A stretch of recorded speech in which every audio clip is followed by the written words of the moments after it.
So I have a question here from Robert Priven, who asks, how long does it take to develop calluses on your fretting hand fingers? I have a lot of pain on my fingertips, which can make it difficult to practice. And he digs the website. Thank you very much, Bob. So it entirely depends on how much you practice, and therefore it is crucial to try and get, if you're having pain on your fingertips, it is crucial to try and pick up your guitar every day, but not for too long per day. Otherwise, your fingertips are just going to kill. Okay, so you're going to get those lines in your fingers in the first few days or few weeks of playing guitar. But if you are picking up your guitar every day, in just kind of 2 weeks or so of 10 minutes a day of practice or 15 minutes a day of practice, or even if you can only manage 5, please get your fingers on the fretting board and play a bit of guitar, because it needs that habit to develop to make the ends of your fingers toughen up. Now, as well as that, I do have 3 tips that I really want to share with you guys, because this is such an important topic, and this is primarily a beginner's guitar channel.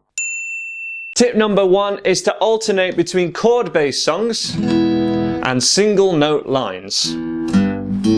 Now, I have a full beginner's course which is primarily based on using open chords and working on that 10 to 15 minutes, maybe 20 minutes a day of practice for the main part. However, if you want to practice longer than that, playing chord-based songs all the time is not the way, and I work in fairly early some lead lines. And this video here should help a lot of people, which is the easiest scale that you can play on guitar, because when we play it, half of the time, we don't actually have any fingers down. So that whole series that I've just linked to in the top corner, half of the time when you're actually playing notes, you don't have a finger down. And that is crucial to just give your fingers a little bit of respite, as opposed to always keeping, for example, that first finger down all the time. Tip 2 is learn to play the one finger E and A chords. Now, this is at level 3 of my beginner's course, and the idea is that this is the normal E chord, but we can play that chord with one finger. And the A chord, however you're playing it, especially if you have larger fingers, we can also play that chord with one finger and make it sound exactly the same, playing all the same notes. That one finger E and A chord video is just here.